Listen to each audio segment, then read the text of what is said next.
Want to know what the movers and shakers of New Hampshire's performing arts are thinking?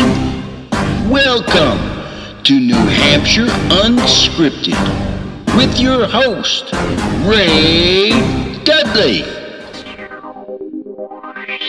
So do you want to jump in and chat about all this? And Let's do it. I'm going to change the view here for a second. All right. So, congratulations, first of all. Thank you. You must be very happy. Well, I'll tell you that it worked out a lot smoother than I thought it would work out. And I'm just gratified that we were able to get an audience that was super into the show.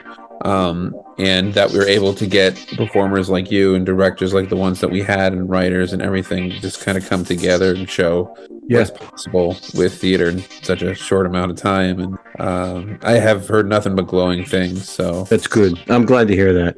So let's talk just for a second, since you brought it up, about the audience. Yeah. What was the final tally? And did you speak to a lot of them after the show? What did they expect? I spoke to a few of them. What was the final tally? 59 audience members, nearly 60. Okay. So, and you know, all we did was market it through Facebook, but I imagine a lot of people that were involved in the show had a lot of people coming to see them. And so we didn't really break down the numbers that well. But yeah, 59 was pretty good for the Hatbox. One matinee performance on a Saturday. For four plays nobody knew about.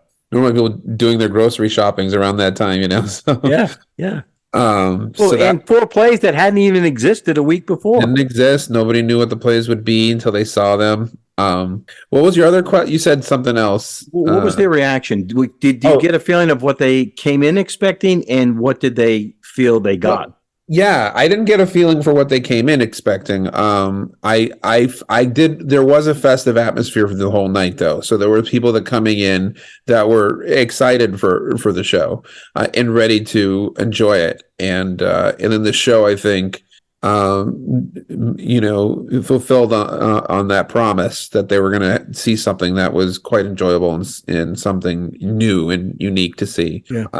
So the vibe that I got after the show, I mean, everyone was just talking in groups and to each other and congratulating, people that were in the other plays that they knew people in, but then they would talk to some of the people that were in the other plays. And I had a general feeling of excitement after the show that it's the vibe that I picked up. And I was kind of also half focused on, okay, we need to get all the props together. We need to get everything back to where it came from. So I was kind of half focused on that and wasn't able to just relax and enjoy all the conversations. But it was a pretty positive vibe after the show. Yeah, it seemed very festive. I agree with you. Very upbeat. Well, how about you? Like, in terms of what you got a sense of after the show? I mean, before the show, you were hanging out in the dressing room, with all the other actors. But did you get a sense of the audience energy during the show?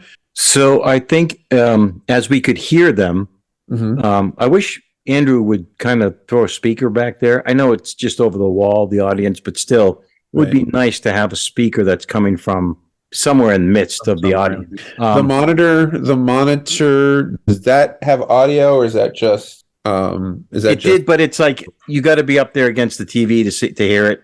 Oh, okay. There's nothing that's projecting backwards or anything. It's just. Right. Yeah.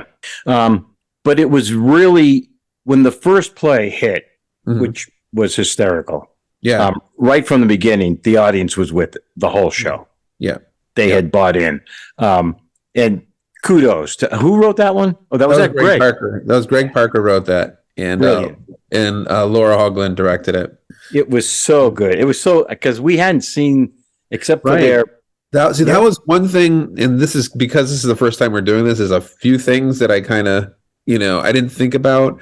And one of the things is, like, how are we going to get all the cast members to see all the shows? And I couldn't come up with a good solution for that because, as you know, we have the tech Saturday morning, and then we break for lunch, and then, we only have a half an hour before the show starts. And, if you're one of the later techs, who wants to be there at like 7:45 to see somebody else's tech? Yeah. No you offense to probably them, but No, you probably want to go, nap.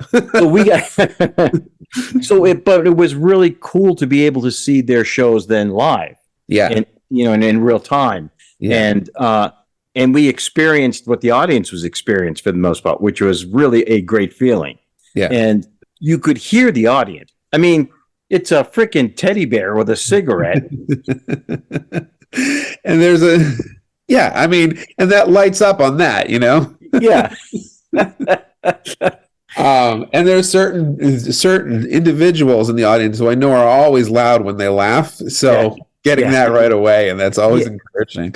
And it's great for the audience because they can now they drop any. That's actually what I was struggling with when trying to decide the order to put the shows in, because that first show I knew it was going to be lights up on a teddy bear with a cigarette and a hat. And I knew that would be the perfect way to just open up the show, Very well done. But there were two comedies. There were two mainly comedies, and they were both really, really funny. Yeah. So I was struggling with. I knew I was going to bookend the show with both of them, but I was struggling with which ends to put which one. Yeah, I'm not sure it would have made a difference. They were very well written. Oh, very well written, and. And all four of these plays are just very unique in terms of their vibe, the vibe that they give off. Yes. Before we go too far, I did want to answer your question. So I thought the audience bought into all of them. Gary's was a little bit, I think, a lot. You could hear people weren't quite sure where it was going. Yeah. It kind of gets towards the end, you start to kind of see what it's all leading up to. But for a long part of the play, you're just taking it in and you're wondering, okay, where is this going to go? Yeah. Well, and also ours was that way too. Yeah. But yours, I thought yours started off there's this very strong or viscerally, emotionally strong situation that kind of hits you right away.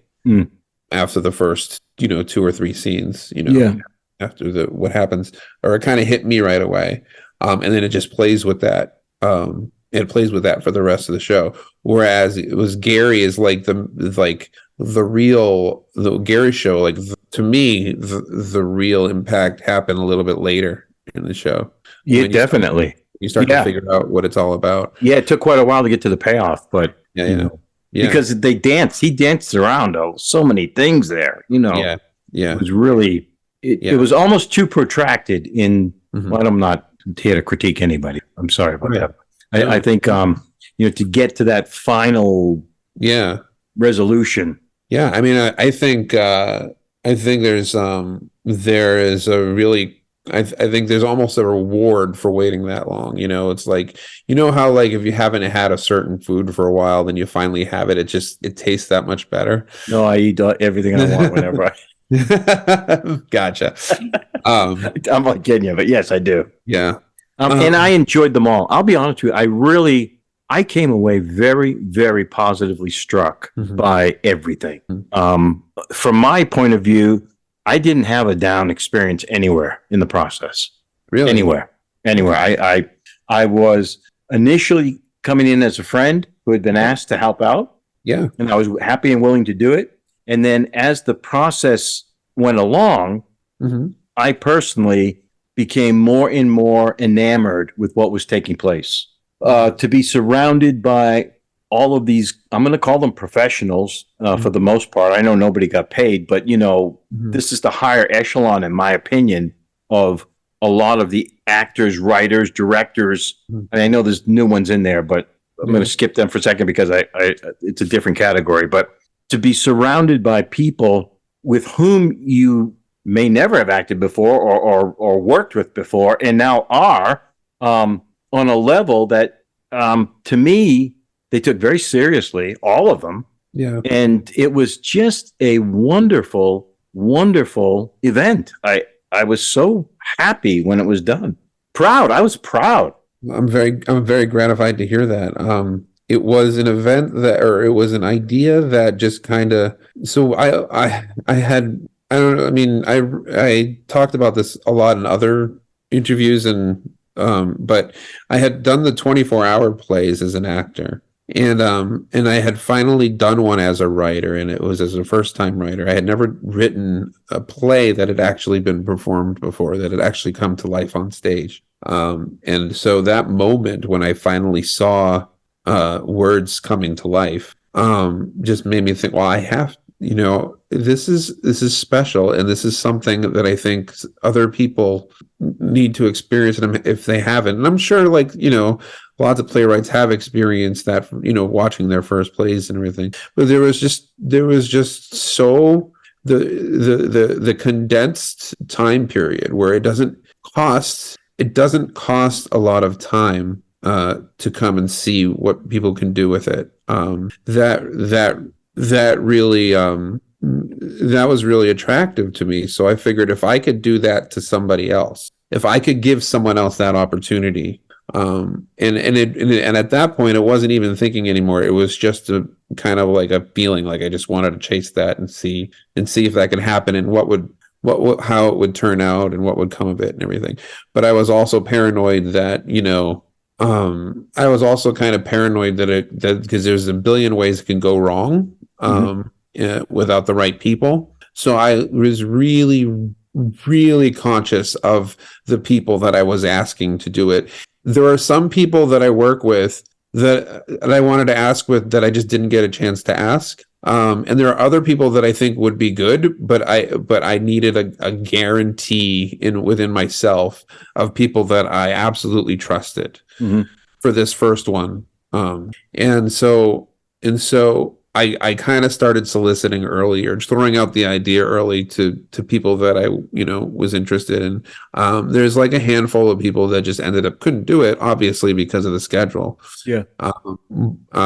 But it was almost like it wasn't something I thought I didn't have an ending quality, idea in mind. It was just something I hoped would turn out okay. Huh. That's interesting. Yeah.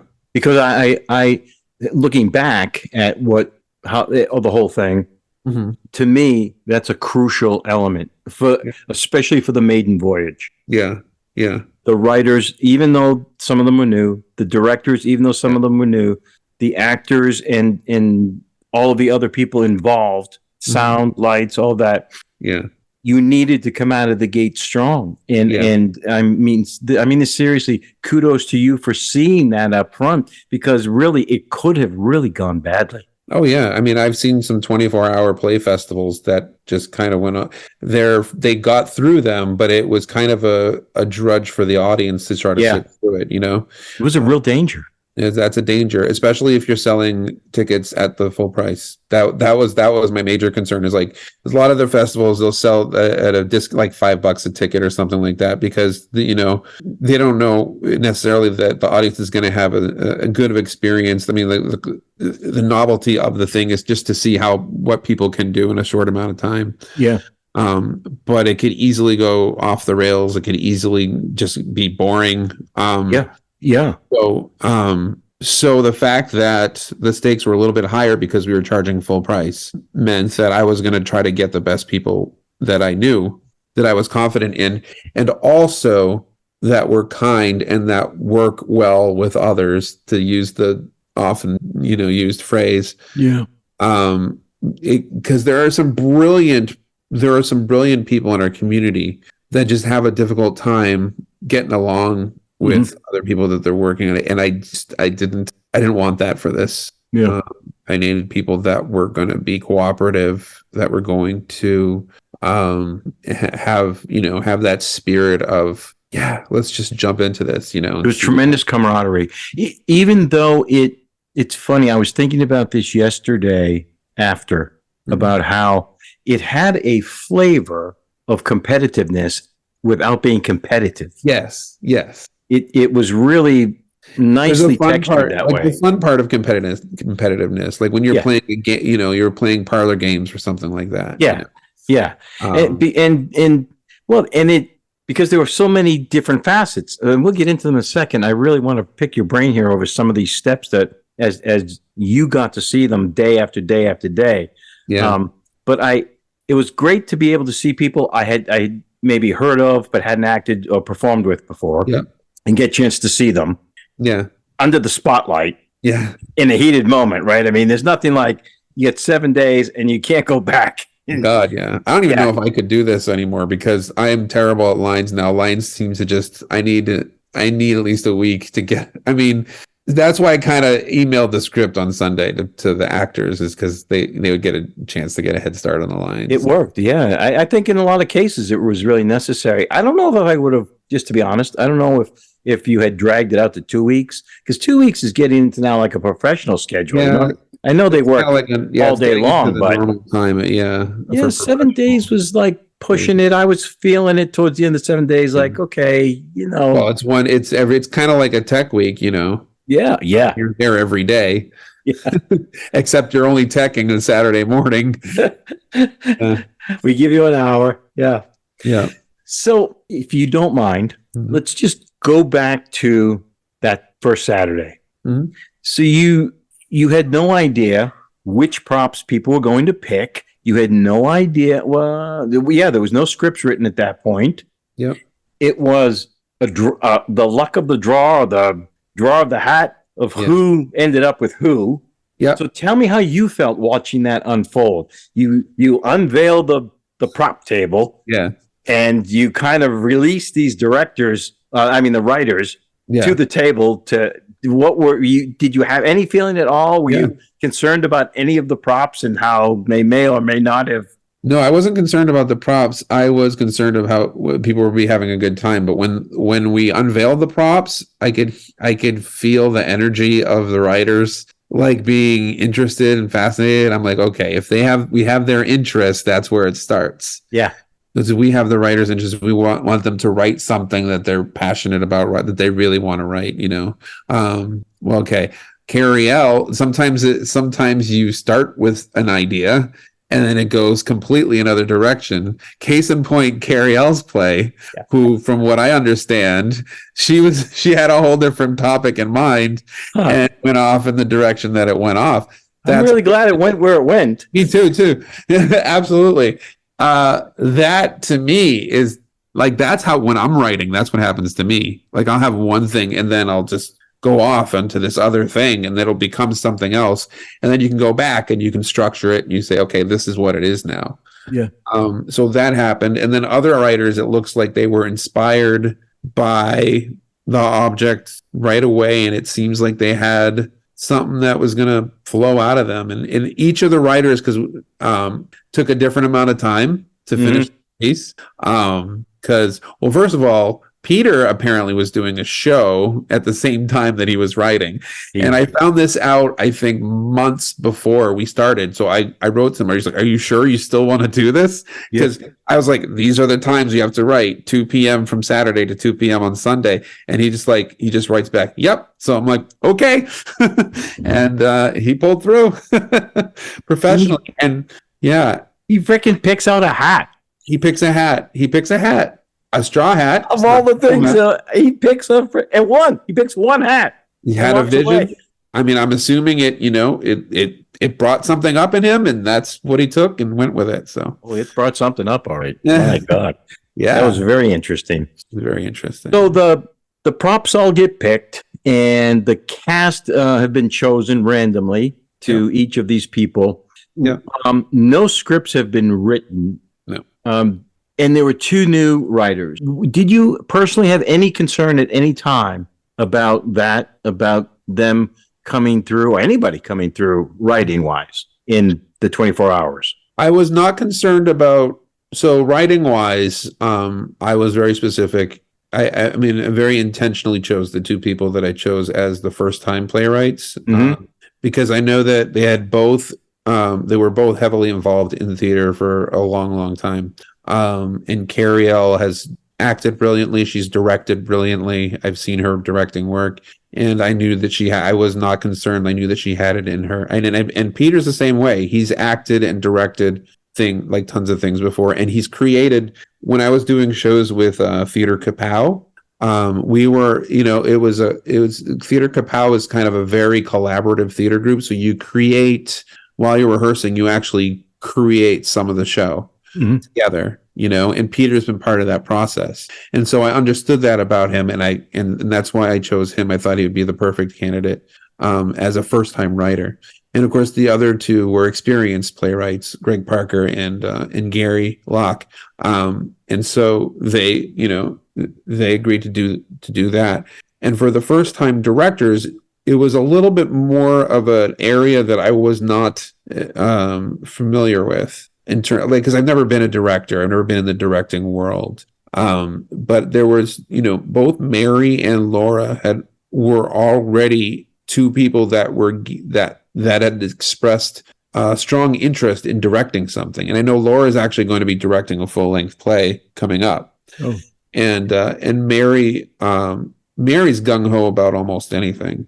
And she really wanted to direct. And I can see that director in her because she's very detail-oriented. Like she's, and organized, and she's always thinking of possible issues and then asking questions about them. She was communicating with us throughout the whole thing about things that we didn't even think would be an issue. She just wanted to be prepared.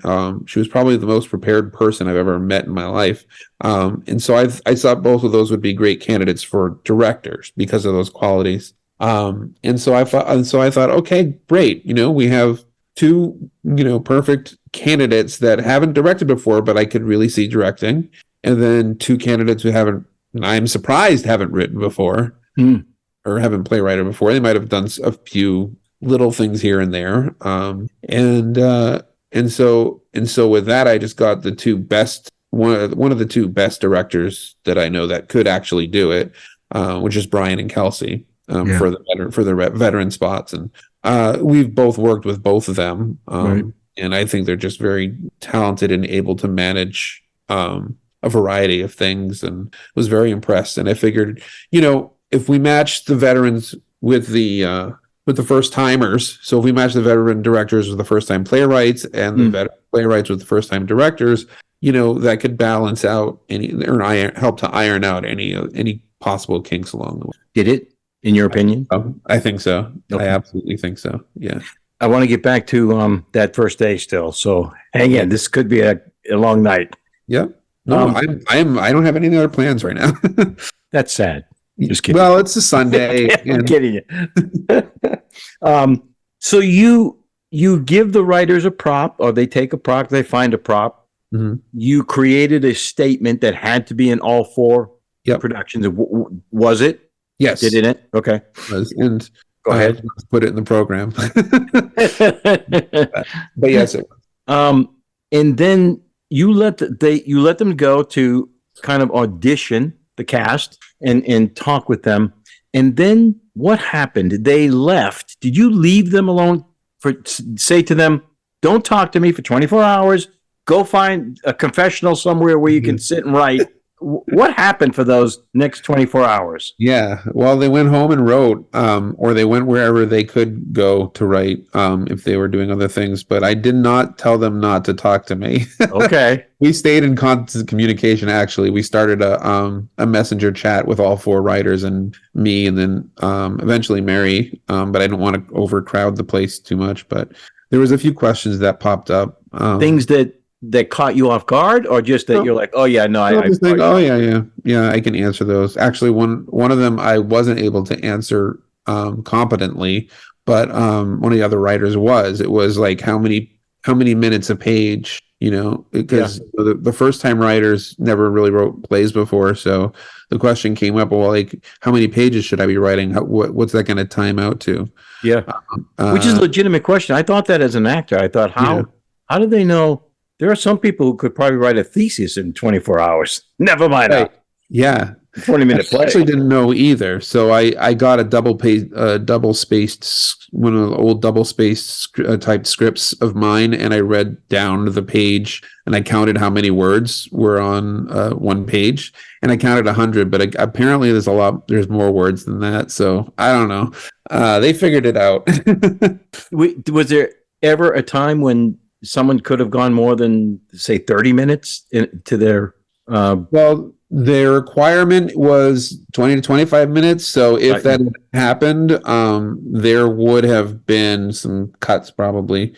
I would allow directors to make cuts if they needed to, especially if it went over time. Mm-hmm.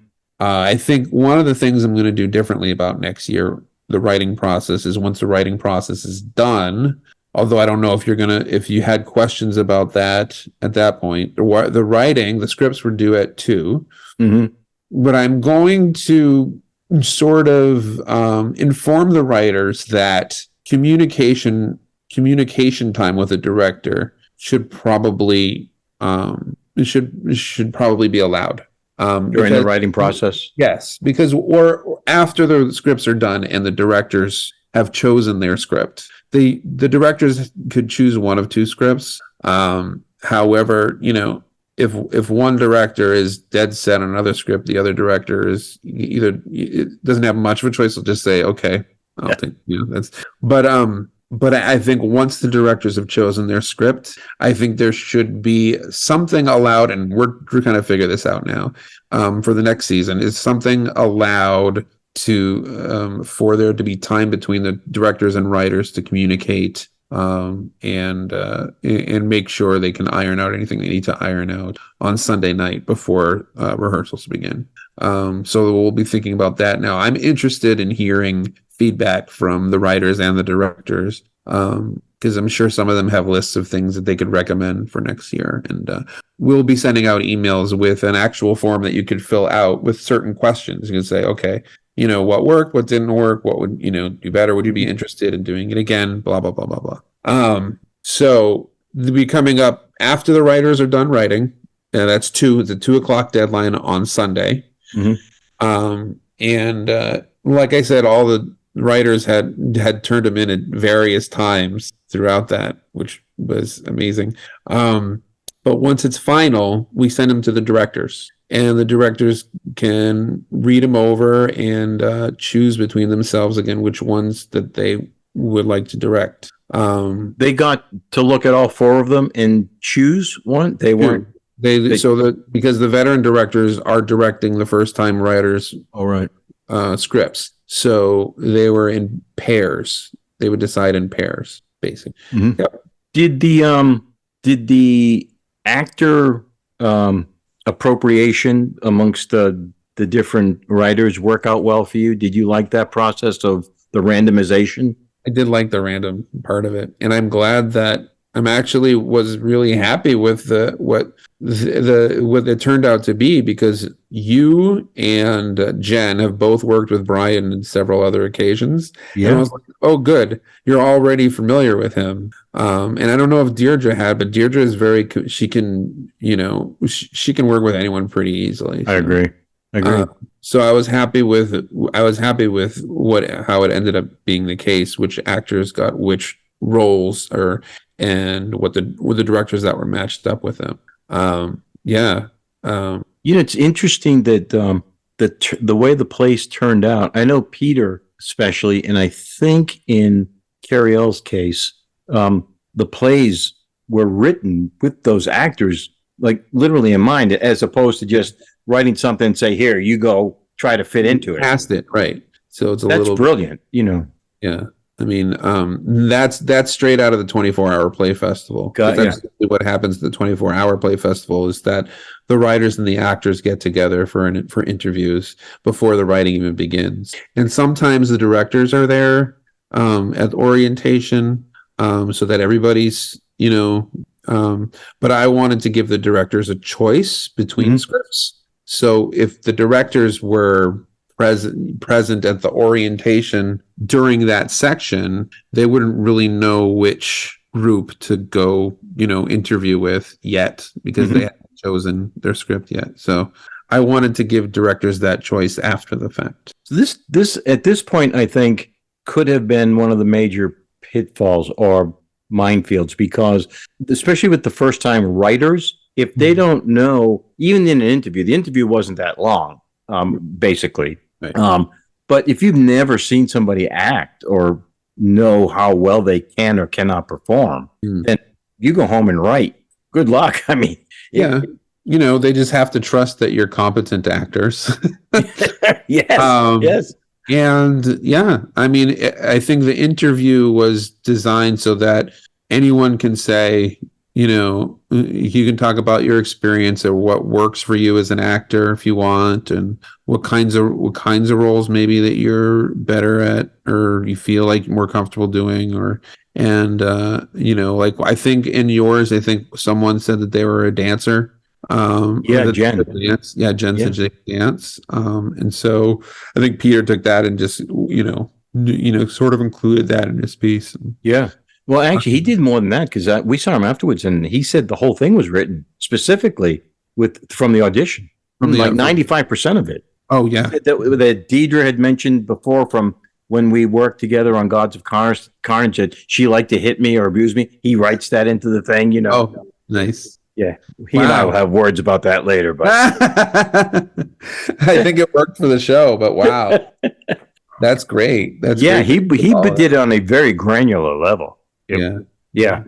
So the writers, 24 hours is up. Mm-hmm. They're handing off their stuff to directors. Now we get to the next crucial component. How are you feeling after this 24 hours? Did you have editorial control at any point as the scripts come in? Were you of the script?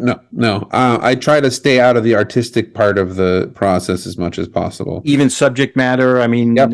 Okay. Well, we actually did ask the writers to keep it PG-13 or cleaner, because we don't have any warnings on the poster. Yeah. And it's a Saturday matinee, so who knows what the audience is going to be. So we did try to just keep it. I did ask them to say, PG-13 or cleaner. I reserve the right to make changes if I'm concerned about something of that nature, but nothing came up that I was concerned about. So I didn't, I want to stay out of the artistic part of it as much as possible. Mm-hmm. I think the one artistic choice I made was later on when I had to decide what order the shows would be performed in. That's it. So directors are usually involved in the casting process. Yes. However, they were not in this. Nope. Did you get any feedback from the directors at all about whether they liked or disliked that part of the process? I mean, they inherited at this point a cast. Yes, and kind of like a Marvel movie gone bad. Yes. Long before you're right. Long before this started, I had informed the directors what the process was going to be like. That they're not going to be choosing their casts or their writers. And even when they choose the scripts, it's going to be minimal to no choice because if it's only two people choosing between two scripts, if one person is responding strongly to one script and the other person doesn't really know or has or doesn't really want to fight the other person, then there's not much to decide. Yeah. So I think one of the pairs of directors, they deliberated for a bit, but even in that point, they both kind of gravitated toward the specific pieces that they were directing. So I was kind of, from the outset, I was kind of concerned about that, but again, the people that I was choosing to ask to do this are all people who are professionally behaved, and they don't, they're not. Yeah. They're willing to make sacrifices if need be, and they're not going to be, chatting catty about, none. I don't know how to describe it, but there was no one like that. And so, I'm sorry. What was the original question? I was just worried if the directors, since they could not be in on the casting process, if they had any concerns about inheriting people that. Right. I don't know. They were informed early enough so that I think if they did have concerns, they would have backed out. They could have backed out. So Sunday comes, you send out the scripts now to the cast as well. Mm-hmm.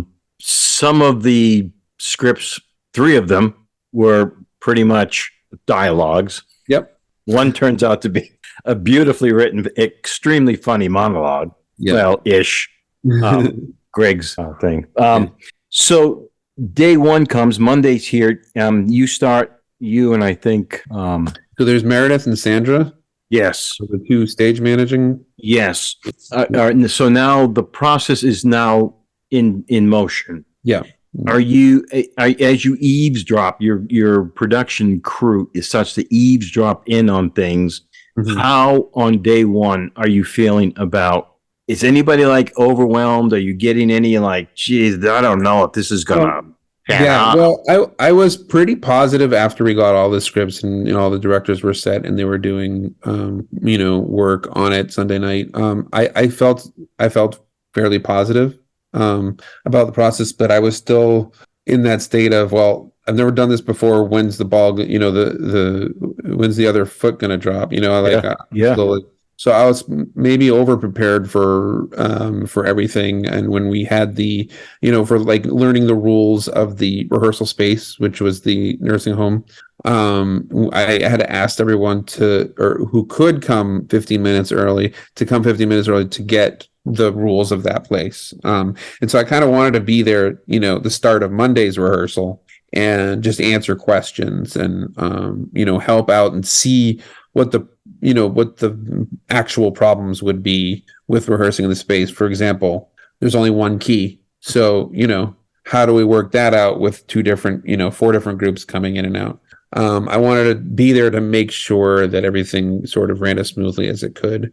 But then other than that, the only other thing I wanted to show up for, other than answering questions and being there, being available for people, was to eventually just see runs of the different shows so I could figure out what order to place them in the main show.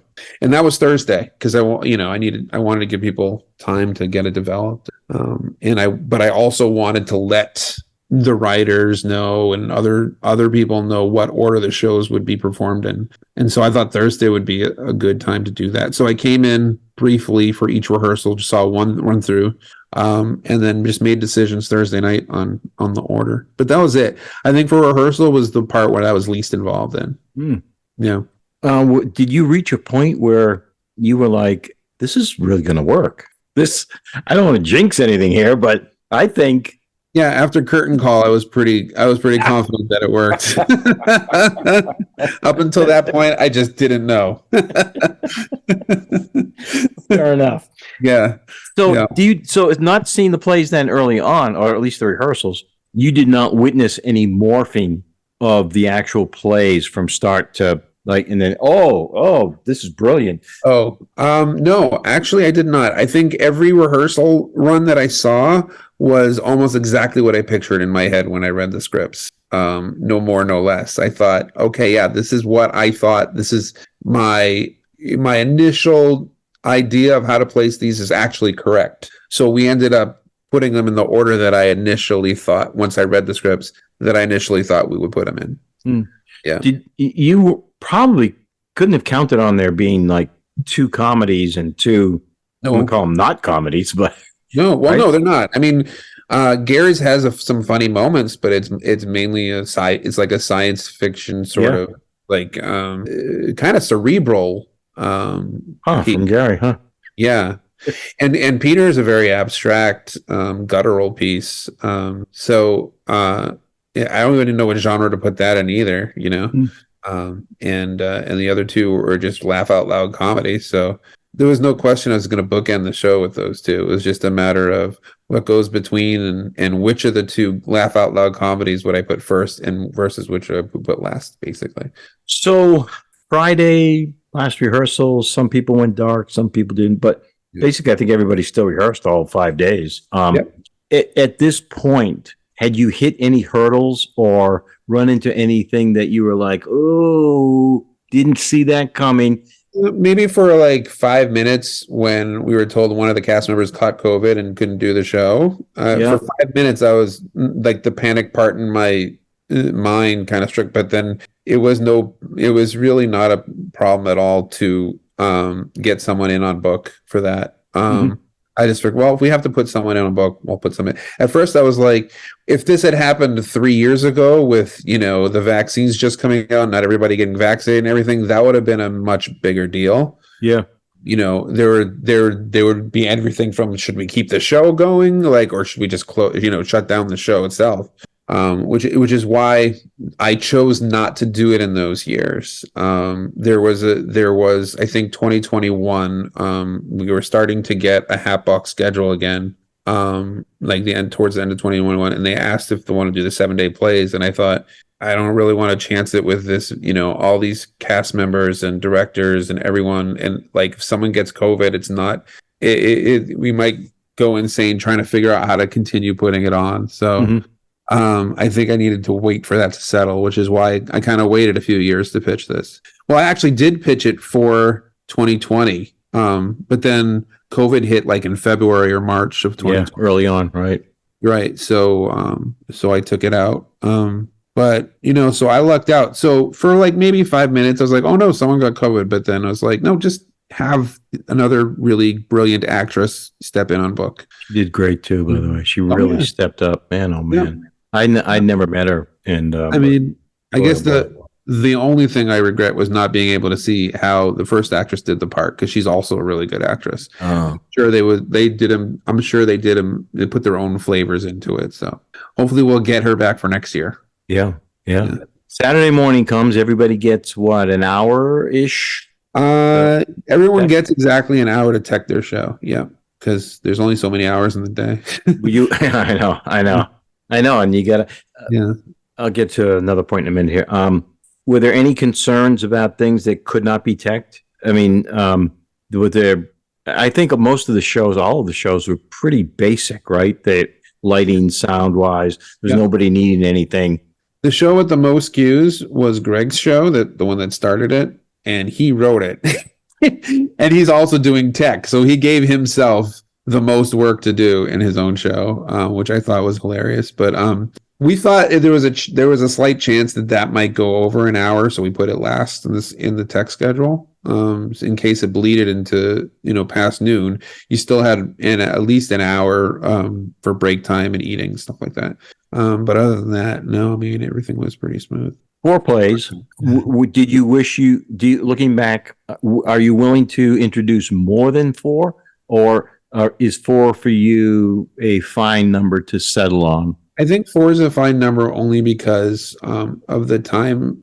The running time I want for each play should be 20 to 25 minutes, and I didn't want it to run too long. 5, I mean, I can see a third one going on. It's going to be a lot more to organize rehearsal wise, but that's always been a consideration.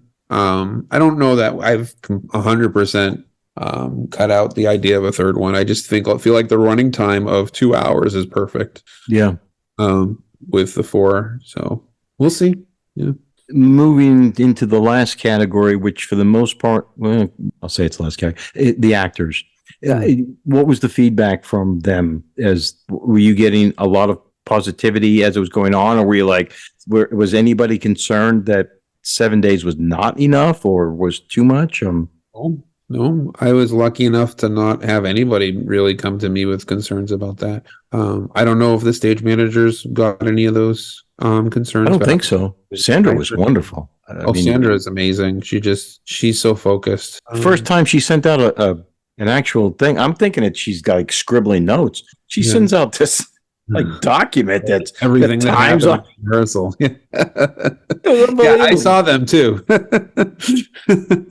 That was dedication. I'm thinking, geez, it's just a 7-day play, but she took it, and I think maybe this is kudos to everyone.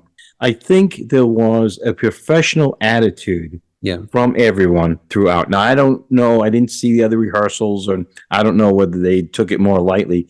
I know from our particular production, there was this wonderful spirit of collaboration and camaraderie that was developing. And maybe it was because of Peter and the way he layered all these different things in there. And maybe it was just who you chose. But man, if that was true for all of these other groups, that speaks volumes. That was another reason I was so happy to work with these people. I mean, we literally were serious about uncovering all of the nuances that Peter was trying to put in there without even talking to him. did that exist with these other groups? Did you get a feel from them? From what I was getting from each of the groups, I was getting a vibe, a positive vibe about either that they were enjoying working together, or both that they were enjoying working together, and that they were getting to know each other really well. And I think, I was seeing, for example, Amy and Ryan prepping for, their piece together, and I was, that's very heartening. It's very nice to see. And ultimately, this is what it's all about, is just, people getting together and being able to use their talent in service of other people and for themselves, and to be able to form bonds. Yeah. See, there's something there. I can't, it's intangible to me, but it really has made me very happy to be a part of it. And maybe it's just the fact that it wasn't just a cattle call, a random thing, that you really did try to pool as many people who really care on every level, from the writing to the directing to the producing to the acting. And it made a difference. It really was, I was very, very happy. This doesn't just, I can't get it out enough. It was beyond what I had expected. It really was. We get so used to like community theater, and there's a lot of pitfalls in that in and of itself. Here's the thing: is like when people aren't getting paid, generally speaking, human beings, when we're not getting paid, we need to be doing something else that's going to pay us so that we can live, so that we can support ourselves. Which means our attention is generally going to be split, and we're not going to, we're going to be putting our energy. We're always going to be putting into our energy of the things we love the most, but we're still going to have to split up that energy between doing the things that are going to put bread on the table, mm-hmm. and doing the things that we have a passion for. And so that energy, like it or not, is always going to be split up. And so community theater tends to be like, okay, it tends to be minimalist sometimes in that way.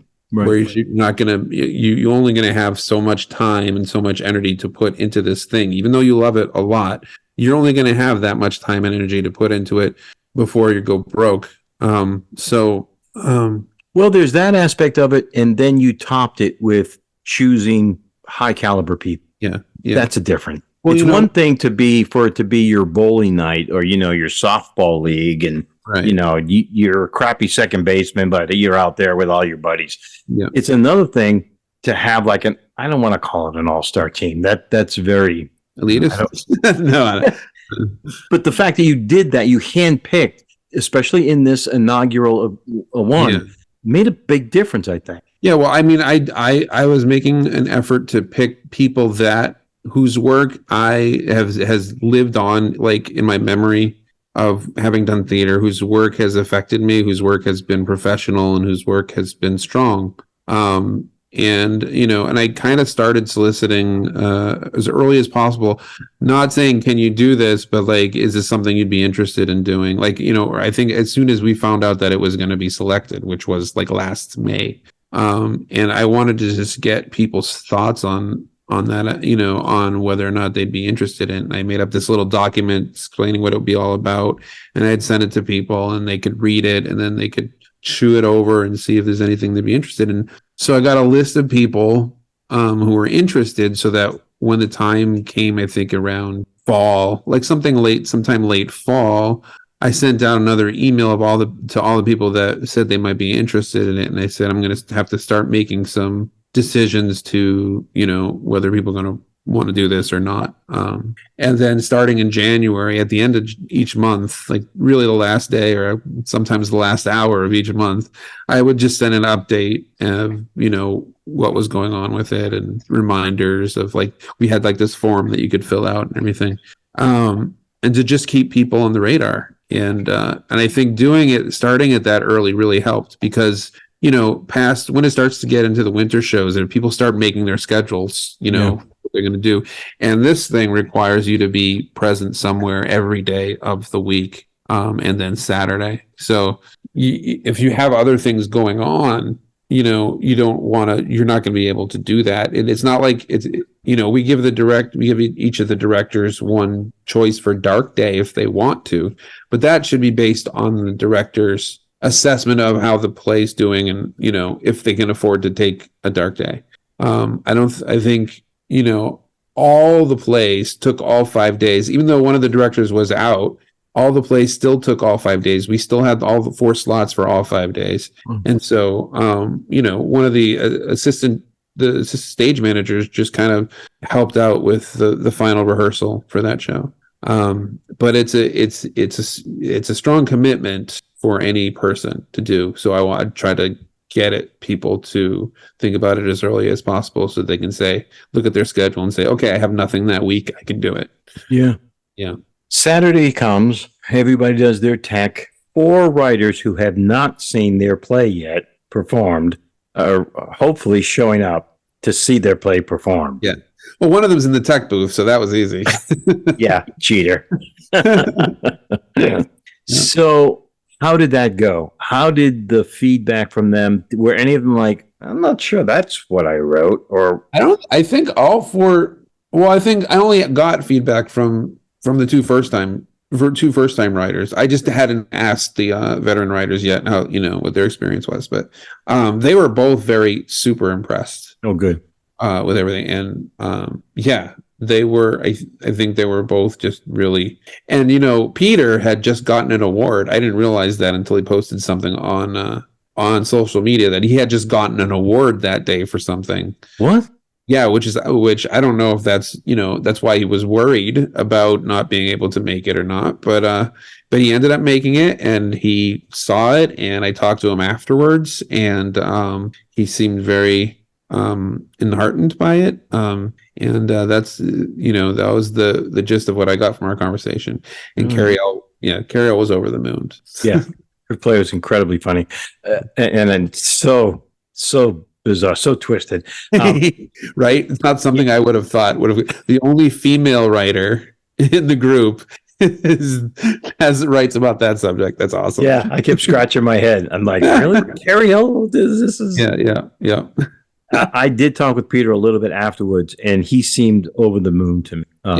The way it came out, I think he's very cerebral, and the play was it was very cerebral itself, and there was all of these metaphorical things happening in there, and that we were trying to capture as much as possible. Yeah. And he just seemed to me almost to be at a loss for words at how this thing actually it just became. You guys brought it to life. Yeah, and that's the feeling that carried me through this to starting this whole thing. It's like the words being brought to life like so quickly. Yeah.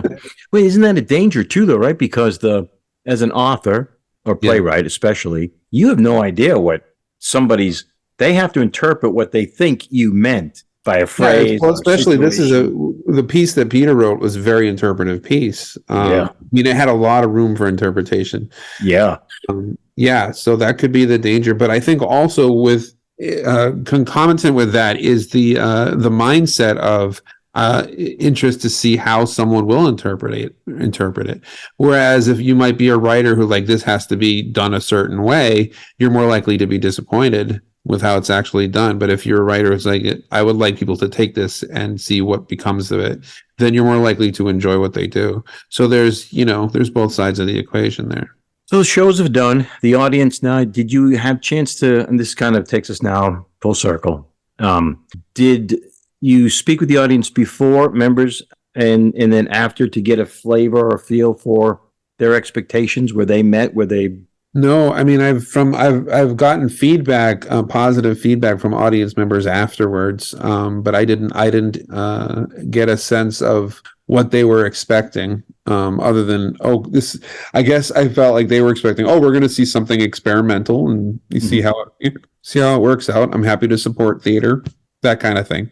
And I think, but when when the show ended, there was a lot of people surprised at how much they enjoyed it. Yeah. What they got out of it. Yeah. I think so too, really. That's the feeling I got being backstage and on stage. Look, I was just as surprised as everyone else. I mean, I had seen the play, so I had that gave me some confidence, but in terms of just how much people got out of it, I was as surprised as everybody else. I didn't know how it was going to turn out any more than anybody else did in this project. So yeah. So did you speak with Andrew about the the whole day? Was he pleased? I mean, I don't think he has much to say about it, but he seemed pleased. But I didn't really speak to him specifically about it. I spoke to him about producer stuff. So that's really what I was focused on after the show was over, is like, all right, we need to make sure everything goes back to where it came from and get that tape off the floor. Keep the tape off the floor and, tie up all the loose ends and everything like that. So half of my consciousness was on that after the show. It was only one performance. So it's like I didn't have time to dwell too much on the magic of it. So now you do your encapsulation, I know you're going to try to get feedback from a lot of people, but how looking back now, how are there things that you think, oh, that could have been done better, I think? Oh, yeah, there's a few. Oh, yeah, for sure. I mentioned earlier, I think director, writer conversations could be more encouraged. Yeah, there should be a space for that to happen more, like, pointed out. And I think that might be just making sure that when the writers that we get have some time after the submission to be able to communicate with the directors. There was a couple of other things that I wrote down that I can't think of necessarily on hand. I think the room that you guys rehearsed in is like there was a lot of echo. Yeah. In that room, so we might look at better rooms next year. If we can, if they're available, if there's anything available. As little things like that, like technical things, we're probably going to have. I would like to have 4 different stage managers for each show, so that one stage manager isn't staying for 4 hours every night. You know what I'm saying? Good point. So, and then maybe we'll have a master stage manager. So we'll have 4 different assistant stage managers working, taking notes for each show. And then we'll have a, primary stage manager that organizes the whole thing. And how about publicity wise? How'd that work? Publicity. I'll just use social media. It's not a huge, it's one performance. It's one matinee performance. Yeah. We got a pretty good audience. I agree. That one matinee performance just by using social media as a, and tell your friends type of publicity thing. We had posters. We put them around Concord. We sent the image file of the posters to people before the orientation in case anybody wanted to make printouts and post that anywhere. At orientation, we had copies of the posters for everyone to take. And so that was, between the posters, social media, and the Hatbox website, that was pretty much what our media was. I don't know if, someone along the line is going to want to interview us again like you did. That is more like that's involved in like a, WMUR or something like that. Along the line. So, but I didn't really, I guess, all the Hatbox shows are generally put in some of the local papers, and normally with more photos. We didn't really have any photos to put except for the main poster. So that's what we gave the marketing team from Hatbox. I haven't really read the articles or anything, so I don't know exactly what got put out there. But so next year you'll go back to repitch it. So that means, I'm guessing, you're happy with this as a template going forward? More than happy with the template. Yeah, absolutely. And we already pitched it because pitch night was before this thing came up. So I already had to pitch the second one before the first one came up. But I heard after I posted the last podcast. Yeah. But they accepted it, and so we're going to do it next year. Okay. So how you must be excited then to so you pitched it as a production to the Hatbox. You haven't pitched it to potential. Are you just going to go randomly? Not randomly. Are you going to purposely choose again yourself, the directors, actors, writer, that kind of thing, or are you going to open it up to people who may ask or want to audition or whatever?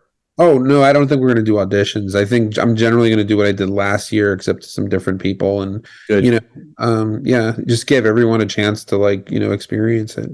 Yeah. And there might be some, there's some things that we might be asking, say, okay, if you directed or wrote this year, maybe you want to, or maybe you want to try act, or if you directed this year, maybe you want to try writing or acting, or if you wrote this year, maybe you want to try directing or acting, something like that.